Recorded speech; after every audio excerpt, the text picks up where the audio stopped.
pessoal, sejam bem-vindos ao nosso podcast Vivendo os Mitos com Joseph Campbell. E nessa nossa segunda temporada, a gente está analisando o segundo livro da nossa vasta lista de livros aí do Campbell para analisar.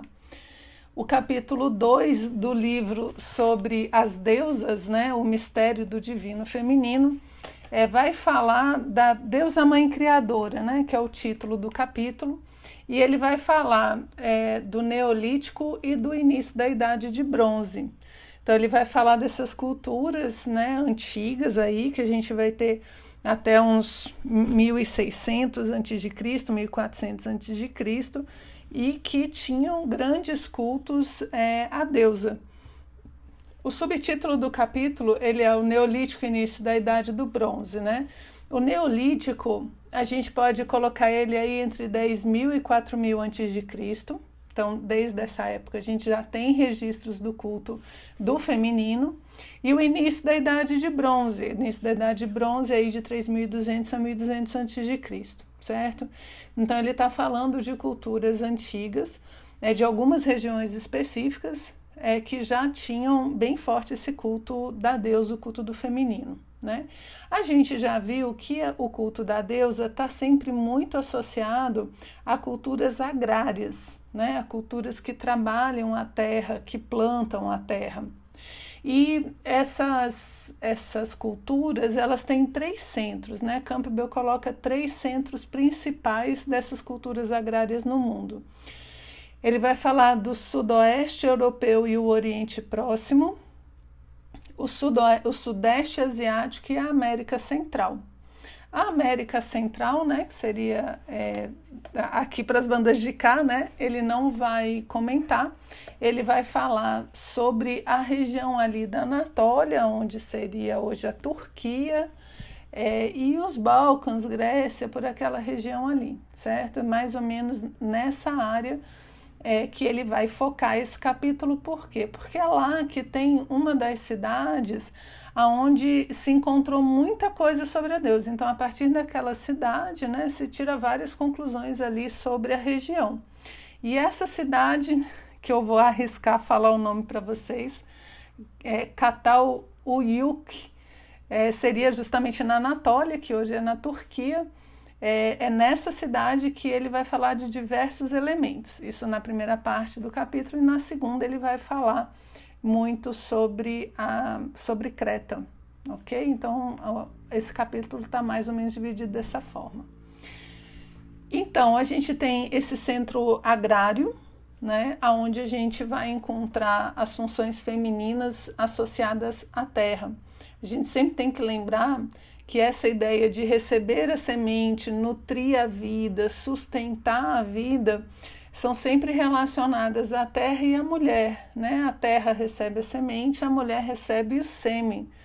Aí a terra gera os frutos e a mulher gera a vida, gera seres humanos, geram as crianças. Essa similaridade entre o papel feminino e o papel da terra é como se ele Campbell coloca, desse poderes mágicos para as mulheres. Então é como se a mesma magia que você vê acontecendo na terra, você vê acontecendo ali no corpo da mulher. E aí também a associação muito que se tem do feminino trabalhando com os mistérios, com feitiçarias, com forças não conhecidas, né, com forças misteriosas. Campbell, nesse iniciozinho, ele nos alerta de perceber que as deusas, principalmente nessa época, todas as deusas que você encontra, elas são, na verdade, aspectos de uma mesma deusa. Então, é como se fosse uma grande mãe, uma grande deusa total, certo? Que está associada sempre a essa semeadura, a essa vida, essa colheita, e os aspectos dela sendo representados.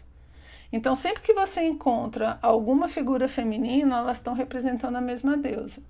Depois, com o tempo, essas características elas vão meio que se especializando e você começa a ter cultos de deusas separadas, né? Aí na Grécia você tem várias deusas, né? Na Mesopotâmia você tem várias deusas, como se fossem separadas, mas a gente tem que imaginar que todas elas são aspectos da mesma força, né? Que é a força do feminino, justamente, que elas estão representando, ok? E ele fala que a gente vai notando também na mudança dos mitos da Grande Mãe também a forma de se arar a terra, né? Primeiro você não tem o arado, você faz o plantio com cajado, né? Onde você fura a terra e põe as sementes, e depois o arado, que ele abre a terra, né, toda, e você consegue fazer um plantio muito maior, certo? Ele vai comentar que isso daí dá para a gente perceber também nas mitologias que vão se desenvolvendo. Então ele vai falar dessa cidade, né, Cataluyuk, onde se encontram as peças de cerâmicas, a maioria das peças que ele vai comentar aqui, e também é onde a gente vê resquícios dos cultos feitos à deusa. Então a primeira peça, né, que ele comenta é uma das peças que se chama a deusa dupla. A deusa, essa peça é uma duplicação da deusa. A gente tem que imaginar, deixa eu ver como é que eu descrevo isso, como se fossem irmãs siamesas, assim, grudadinhas pela lateral e pelas costas, né? E de um lado, essa deusa segura uma criança, e do outro lado, essa mesma deusa segura um homem adulto, né? E é interessante como uma peça, a princípio simples, né? Que é uma mulher duplicada, de um lado segura uma criança, do outro lado abraça um homem adulto. Ela representa toda a evolução, todo o poder da vida, todo esse vir a ser. Então, a representação da Grande Mãe aí é ela pegando a criança, pegando a potência, pegando essa semente, e nos braços da Grande Mãe ela vai se tornar, então, adulta, plena, realizada, né? Então, ela mostra essa propriedade da Grande Mãe de desenvolver a vida. Ela torna a criança um adulto, ela torna a semente um fruto. Isso é um poder do feminino, certo? A outra peça de cerâmica que foi encontrada nessa cidade se chama deusa entronizada, deusa entronizada dando a luz. Essa peça ela foi encontrada dentro de um depósito de grãos, né? Um silo, como se fosse um saco, um local cheio de grãos, e lá dentro, então, eles encontram essa peça da deusa dando a luz. Então, aí a representação de que ela dá a fertilidade, né? Ela dá a luz, a vida aos seres humanos, e ela dá a luz aos grãos, a colheita, a semente, né? Daí essa relação sempre muito forte com a agricultura. O comentário que eu queria fazer aqui é que eu acho essas coisas tão interessantes, gente. Por isso que eu não sou arqueóloga, por isso que eu não sirvo para fazer esse tipo de trabalho, porque se eu encontrasse uma peça dentro de um saco de grãos, eu ia falar, nossa, mas que povo desorganizado, esqueceram a deusa aqui dentro, né? É a primeira coisa que eu ia pensar. E ele aqui pensa, não é bem assim, porque como ela está dentro do depósito de grãos, é como se ela estivesse abençoando aqueles grãos que estão sendo colhidos ali, certo? O pessoal tem imaginação, né? Depois, né, do lado desse trono, nessa mesma peça, a gente tem dois leões, dois tigres, leopardos, né, dois felinos grandes do lado ali dessa deusa. E veja, depois essa deusa foi muito associada com Cibele. Por quê? Porque Cibele, ela não está dando a luz, né? A representação normal de Cibele não é ela dando a luz, mas é ela entronizada com os leões ao lado. Então fica realmente muito parecido. Cibele já vai ser uma deusa romana, isso vai aparecer, sei lá quantos mil anos depois. Mas ela já vem com a mesma simbologia dessa deusa que a gente encontra na Anatólia, certo? Que deve ser aqui uns 3, 4 mil anos antes de Cristo. Qual é a diferença? A diferença é que Cibele, né, romana, ela vai ser a deusa da cidade. A deusa que a gente está falando aqui é a deusa da vida, da terra. Então, Cibele é como se fosse uma representação de um microcosmos. É essa mesma deusa, só que agora cuidando da cidade. Então, é interessante porque você vê na cabeça de Cibele uma espécie de uma coroa que Campbell interpreta aqui como sendo muros que eram feitos na cidade justamente para se proteger dos invasores. E aí essa cidade, por ser um espaço fechado, por ser um espaço delimitado, ele representa o microcosmos. Representa esse pequeno cosmos onde a deusa também precisa atuar. E ela também tem os leopardos, e os leopardos, tigres, leões, né? Eles vão representando a dualidade. Nessa mesma cidade você tem uma capela dedicada à deusa e você tem os leopardos na porta. E aqui é interessante porque a gente vai ver em diversas tradições, diversas cidades, você sempre tem os guardiões das portas, né? Eles têm diversos tipos, diversas formas, né? Mas eles estão sempre ali na porta dos templos. E são sempre dois. Você não tem um templo que tem um animal na direita da escada e não tem na esquerda. Né? Você está entrando no templo, as imagens elas são sempre duplas. Repara quando vocês forem nas catedrais, templos budistas, shintoístas, aqui os templos gregos, né? Quando você está subindo a escada para entrar, você vai ter sempre essas duas imagens em pares, 90% das vezes. Por quê? Porque essas imagens em pares na porta do templo, eles vão significar que você tem que passar pela dualidade representada por esses dois elementos para chegar à unidade. A unidade é o templo. Né? Lá dentro você tem um templo onde a deusa está por inteiro, onde a deusa é una. E fora você tem a dualidade.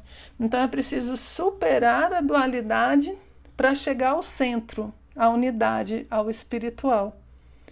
Então cada tradição vai trabalhar com essa dualidade de uma forma, representar de um jeito. Campbell coloca que no budismo você vai ter a dualidade entre medo e desejo, você vai ter o yin e o yang, né? Você tem os guardiões das portas, enfim, diversas formas de representar isso.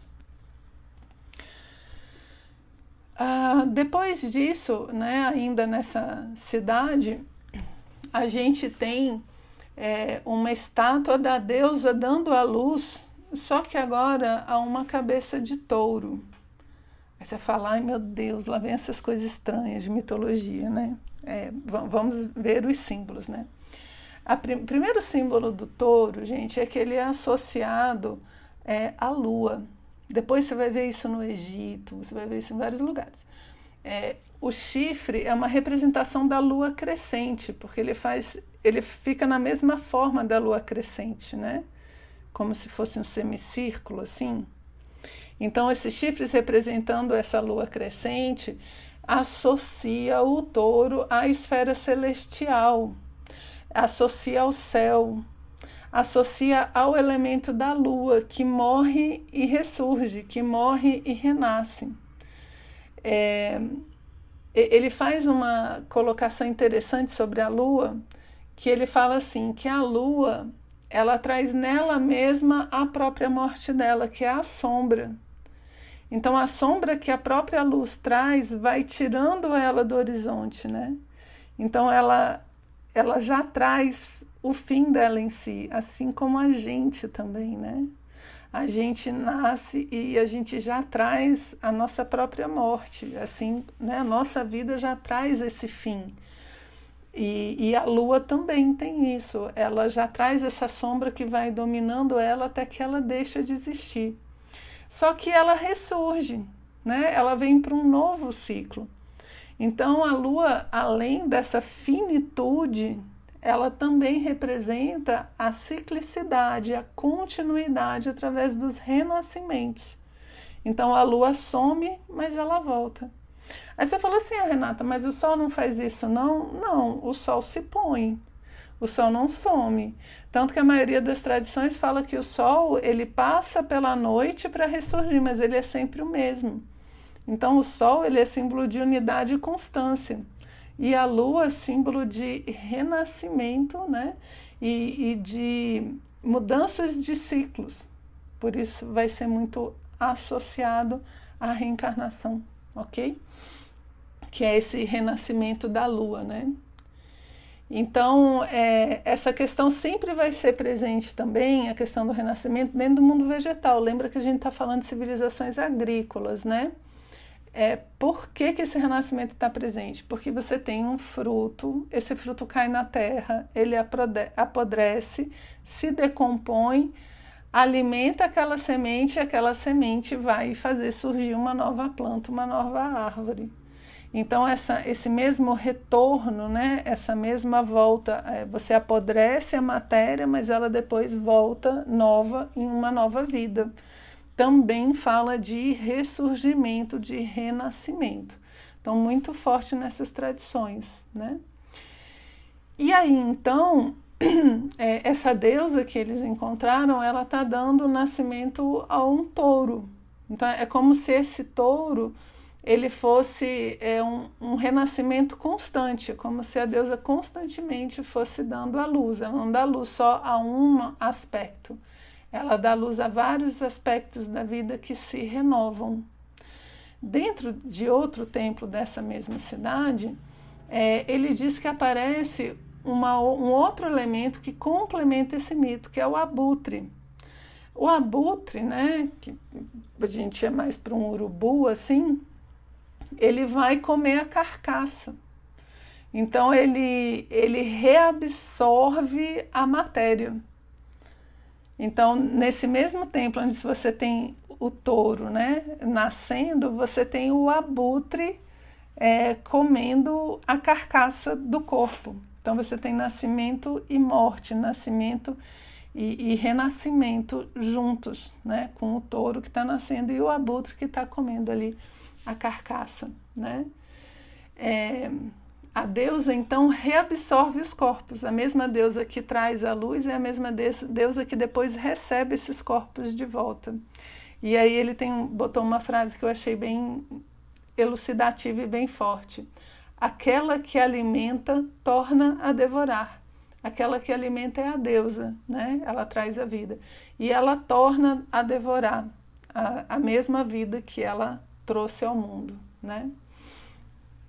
Então ele fala que nessa região, né, a gente encontra muitos cultos da deusa com esses dois aspectos, onde ela recebe a semente e transforma em vida e depois recebe esse corpo, né, que se decompõe e devolve ele renovado, ok? Então aqui essas peças e a capela aqui que ele encontra. Depois o Campbell começa no capítulo, ele faz algumas associações com animais, tentei botar mais ou menos numa ordem, associados à deusa. Aqui ele mistura um pouco histórias de outros lugares e histórias da própria Anatólia, onde a gente está mais focado, certo? Ele fala que uma das associações com a deusa é o porco, né? Eu sei que a tradição ocidental tem uma marcação aí com o porco, né? Porque ele foi muito associado a um alimento impuro, né? Porque o porco, né, é um animal que não é muito limpo e tudo. Só que ele vai ter outras representações. O porco ele representa energias muito fortes na natureza. E aqui, no exemplo que ele dá, o suíno, o porco, ele representa o submundo. Ele tem as suas, não é garras, né? Ele tem os seus dentes apontando para baixo. O touro tem os chifres apontando para cima, celeste. E o porco, as suas garras, né, apontando para baixo, os seus dentes apontando para baixo, relacionados ao submundo.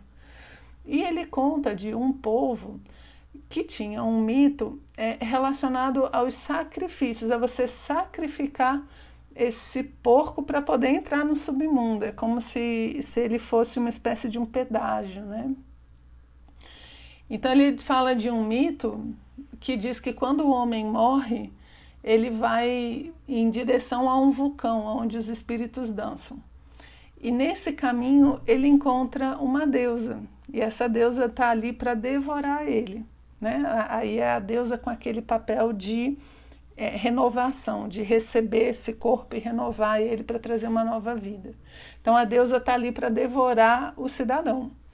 Ela é a mãe, é o universo que vai pegar de volta aquele corpo, aquela matéria.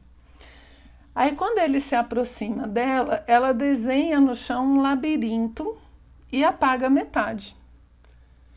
A pessoa que está querendo ir lá para o vulcão, ela tem que conseguir desenhar a outra metade, a metade que ela apagou.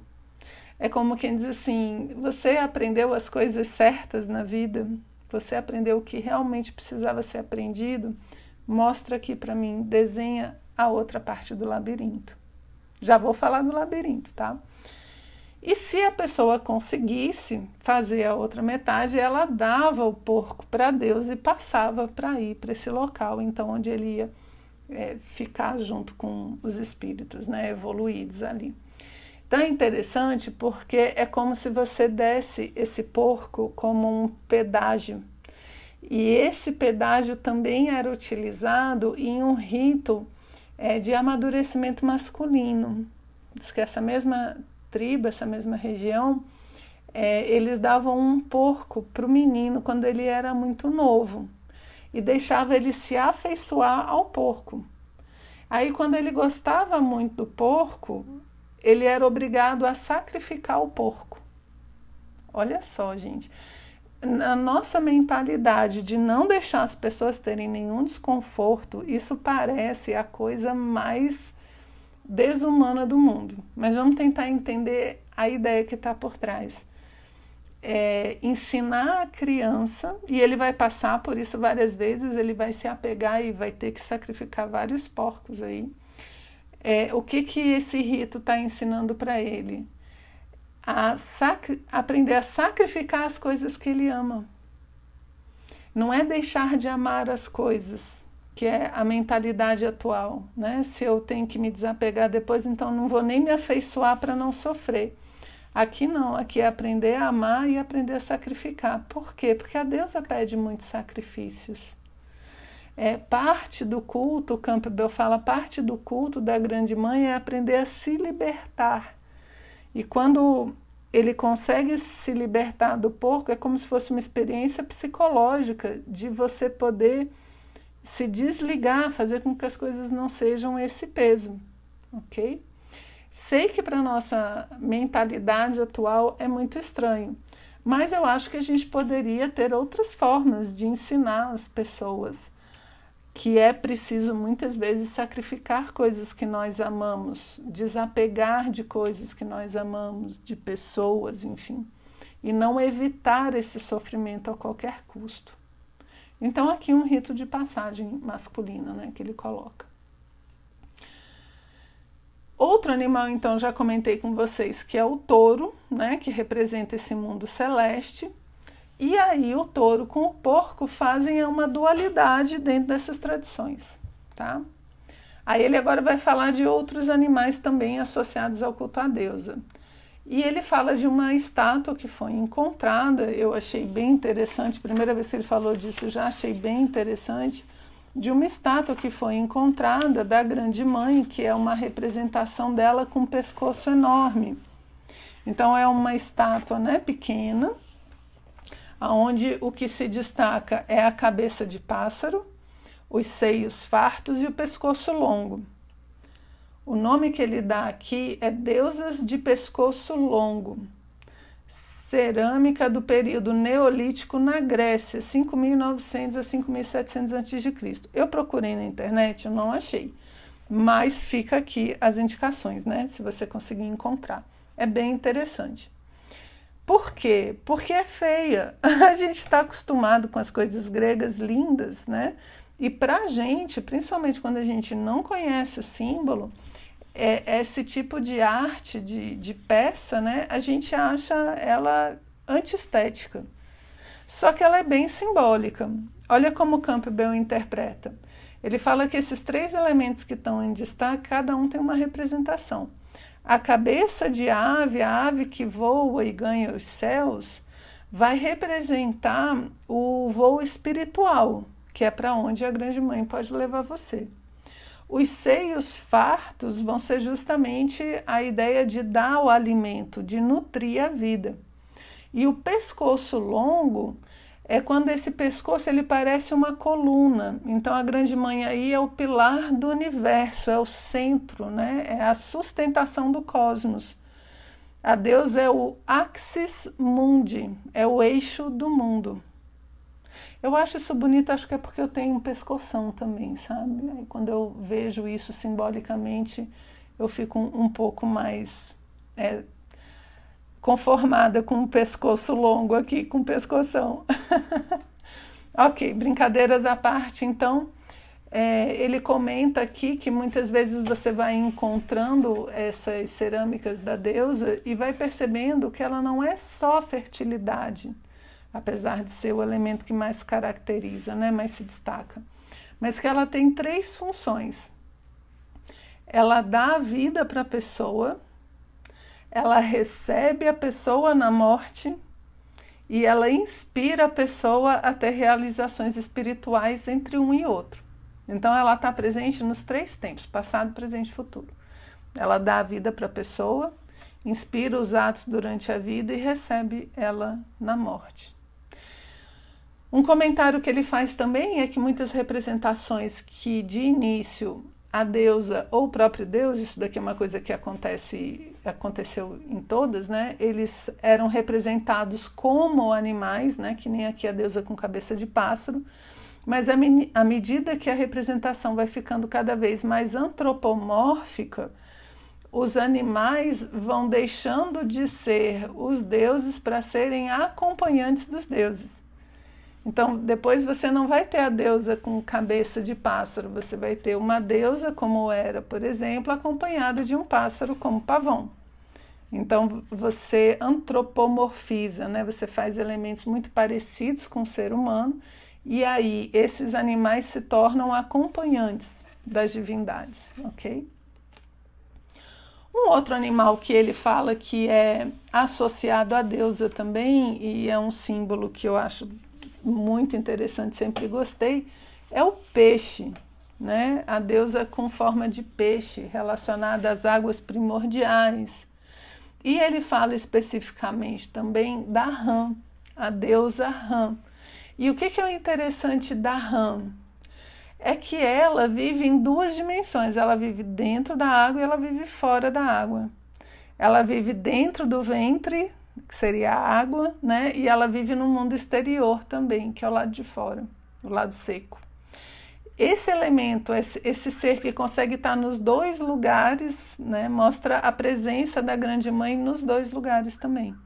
Então a Grande Mãe ela consegue fazer essa união entre esses mistérios internos do gestar da vida e a vida do mundo exterior. Aí ela é então a deusa Ram. E por fim ele vai falar da serpente. A serpente associada à Grande Mãe, ele fala que nas sociedades agrárias a serpente ela tem um aspecto positivo. Dentro da tradição cristã, a gente pegou um pouco de birra com ela, né, por conta ali do paraíso, a expulsão, né, de Adão e Eva do paraíso, por causa da serpente e tal. Mas a serpente sempre teve um símbolo de sabedoria, de conhecimento, um símbolo muito positivo, né, em diversas tradições. E ele coloca aqui que nas culturas agrárias, a serpente é como se ela despistasse a morte, é como se ela conseguisse evitar a morte, porque ela muda de pele. Então, às vezes, quando você tem a serpente, você vê a casca dela, você jura que é ela, mas é só a casca. Então, é como se fosse assim, a morte pegou só a casca, não pegou a serpente mesmo. Ela conseguiu dar uma despistada aí e ganhou alguns anos a mais. Então ela pode significar essa renovação, assim como a lua, né? Que também morre e volta a nascer. E aí ele faz uma associação, eu achei tão bem interessante também, de grandes símbolos da vida no campo, né? No campo e associados com o tempo. Então ele faz pares de símbolos lunares e símbolos solares. Os símbolos lunares, né, que a gente viu, já falou aí da lua, eles representam os ciclos, a manifestação, o renascimento. A lua é muito associada ao inconsciente, ao mundo dos mortos, às bruxas, né, com seus caldeirões na luz da lua e por aí vai. Então tem todo esse elemento lunar. E você tem depois os elementos solares, porque o Sol, ele não vai ter o mesmo significado. O Sol, ele é unidade, ele é sempre o mesmo, ele é sempre constante.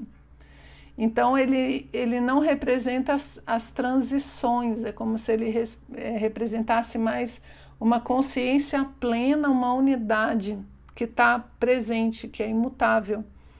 Por isso que a gente coloca muito o Sol como representando o que tem de mais espiritual e elevado, as coisas que não mudam no homem, por exemplo. E aí, com essa dualidade entre Lua e Sol, ele coloca aqui, ó, você vai ter os mitos associados, então, à Lua e ao Sol. O touro, né, que eu falei para vocês que é associado à lua, que o chifre parece uma lua crescente, ele vai ter como contraparte o leão, né, leão, símbolo do sol também, e a serpente vai ser atacada pela águia. Né, vocês já viram? Acho que até a bandeira do México, né? É uma águia pegando ali a serpente, que é um símbolo. A serpente está na terra, está no chão, e a águia vem do céu. Então você tem essas polaridades simbólicas. E vai reparando, vocês vão achar essas dualidades aí em várias tradições, que eu espero que a gente veja juntos aqui no podcast. Muito bom. Aí, para fechar, ele vai falar de Creta, né, que seria aí justamente a idade do bronze, né, que ele fala no título, o início da idade do bronze, e aí ele associa então com Creta, e fala que Creta era um dos centros, junto com Tera, era um dos centros de culto da Grande Mãe, os centros de culto da deusa. O que ele fala? Que os indo-europeus vão invadindo a região ali do continente, né, os Balcãs, a Grécia e tal, mas eles não chegam a Creta, que é uma ilha. E ali nessa ilha, então, o culto continua preservado, ele dura mais tempo. E ali a gente tem muitas coisas. A gente tem pinturas, a gente tem esculturas, muito mais recentes, né? Recentes entre aspas, né? Uns 1000 anos depois, a gente tem essas imagens mostrando que o culto ainda continua na ilha de Creta e de Tera. Então ele fala que a deusa aí, ela aparece com... se vocês procurarem deusa cretense, eu acho que vocês vão encontrar na internet para acompanhar a descrição. A deusa, ela segura o labris, que é um machado de duplo fio, ou então ela segura 2 serpentes com a mão. Em geral, ela está com os seios nus e ela veste uma saia que parece com uma montanha. E, em algumas representações, a saia é a montanha, e ela está lá em cima da montanha, segurando o machado ou as serpentes. O libris, que é justamente de onde vem a palavra, né, labirinto, vai ser essa arma que ela segura, que é o machado de duplo fio. E dentro de Creta, com esse machado, é que ela mata o touro. Ela faz o sacrifício do touro. E esse labris, ele vai significar justamente o trabalho interno e externo. São as dualidades, que são as 2 lâminas que ele tem para os lados, né? Para que algo novo nasça, o velho precisa morrer. Para que algo surja, outro tem que deixar de existir. E para que haja algo fora do ser humano, é preciso que haja um trabalho interno no ser humano. Então, esse machado da deusa, ele cria ele trabalha com essas dualidades em diversos planos, não só no físico, mas também no plano metafísico, no plano espiritual. E o labris, ele vai vir de labirinto, quer dizer, labirinto que vem de labris, né? O labirinto, ele é um local onde só o sábio pode passar, que é de onde vêm as provas, que é o labirinto onde você pode se perder, onde lá no meio tem um minotauro, que inclusive essa história, né, se passa justamente em Creta. Esse labirinto, ele vai trazer as provas da vida. Ele vai trazer essas situações onde você precisa de muita sabedoria para conseguir sair, para conseguir solucionar. Campbell coloca nesse capítulo assim, que a travessia do labirinto nos leva a uma crise psicológica ou espiritual, nos transformando em seres humanos plenos. O que é interessante dessa ideia? É que você precisa entrar no labirinto, você precisa entrar na crise, você precisa sentir a angústia, você precisa sentir a crise existencial para se tornar uma pessoa plena. Por quê? É justo nesses momentos que você vai buscar por respostas. Então você entra no labirinto sabendo que o bicho vai pegar. Você entra no labirinto sabendo que você vai passar por situações difíceis, por problemas, por crises. E mesmo assim, a gente tem que ir. Por quê? Porque a gente precisa passar pelo labirinto para se tornar um ser humano completo. O que os mitos nos dizem? Que não é para evitar essas situações, é para ter sabedoria para passar por essas situações. É isso que destaca, isso que diferencia a vida plena de uma vida superficial. Se a gente foge dessas experiências, a gente sempre vai viver no superficial. A gente não vai ter respostas profundas para as dores do mundo. Eu sinto as dores do mundo nas minhas dores. E quando eu dou resposta para as minhas dores, eu consigo dar a resposta para uma partezinha das dores do mundo. Por isso que não é uma questão de evitar, é uma questão de resolver, ok?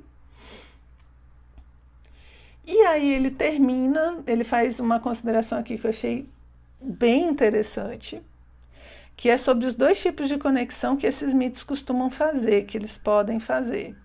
Que ele fala que é uma conexão social e uma conexão individual. Ele fala que o mito pode ligar você à sociedade, aos princípios do grupo onde você vive, da comunidade onde você está, da cultura em que você cresceu. O mito pode fazer esse recebimento, esse acolhimento da gente. Só que existe um outro tipo de ligação que o mito pode fazer, que ele é para além do social, que ele é um princípio espiritual, individual. Então o mito ele mostra dois caminhos, o do grupo e o do indivíduo. E ele faz uma comparação que eu achei engraçada porque é assim mesmo, né? Os mitos vão falar que você se liga às sociedades e aos princípios do grupo, só que chega um momento em que chega uma nova geração. E nesse momento da nova geração é onde o mito agora vai mostrar essa outra face do individual. Então você imagina, né? A gente tem toda uma vida produtiva junto com todo mundo, na sociedade e tal. Aí eu estou vivendo um aspecto do mito. Aí chega um momento em que essa sociedade agora vai se renovar, né? Porque a grande mãe está sempre renovando a vida. E agora a minha função, a minha vivência mítica, ela não é mais com o grupo, agora ela é individual. É quando eu vou para a minha vida interior. É onde eu vou achar as respostas que existem dentro do meu ser. É onde eu vou aprofundar e sintetizar a minha vida. Por quê? Porque agora chegou a hora de outra geração. E eu vou contar para vocês o que eu pensei na hora que eu li isso, porque eu achei engraçado. Eu já tenho mais de 18 anos, né? Pouquinha coisa a mais. E a gente começa a reparar que realmente é outra geração, né? Os artistas de TV que eu conheço, que eu gosto, que eu me identifico, que eu cresci vendo, já tá tudo lá fazendo papel de avô, né? As músicas, o estilo de música. Você vê a geração passando, né? O estilo de roupa. Então você vai olhando assim, nossa, existe um outro código, né? Essa sociedade aqui, ela está com outros parâmetros. Eu agora preciso ir sintetizar as minhas experiências, certo? Eu juro para vocês que eu lembrei ali da Marieta Severo, da Fernanda Montenegro, desse pessoal, né, que é fantástico e que já tem toda uma outra geração surgindo e gerando uma nova onda, né? Por quê? Porque a Grande Mãe, ela está sempre renovando a vida, até nos artistas da Globo, gente, impressionante isso. E aí, então, Campbell fecha o capítulo falando de uma erupção vulcânica que aconteceu inteira, mais ou menos ali em 1650, eles não sabem a data certinho, 1550 a.C., que é onde hoje em dia é Santorini, que ali teve uma grande erupção vulcânica com tsunami, que eles acreditam que tenha tido mais de 200 metros de altura. Eu estou tentando imaginar o que é isso até agora, nem consigo imaginar. E que com essa erupção vulcânica, muito da própria cidade e das regiões em volta, aonde você tinha ainda o culto da Grande Mãe, né, que não tinha sido mudado ali pelas invasões indo-europeias, esses cultos eles morrem, eles acabam. E aí você tem a mentalidade agora surgindo ali, né, depois desse desastre todo, quando essas cidades se reconstroem, elas se reconstroem com a influência não mais do culto da deusa, do feminino, mas com o culto do masculino. Gente, esse é o resumo. Sempre falo para vocês que não dá para falar tudo que está no capítulo, né? Então eu espero que vocês tenham a oportunidade de ler também. Mas eu espero que tenha ficado claro e que alguns elementos aí vocês possam utilizar para interpretar as situações do próprio cotidiano e da própria vida. Já já a gente volta com mais um capítulo do livro das Deusas, Os Mistérios do Divino Feminino. Obrigada.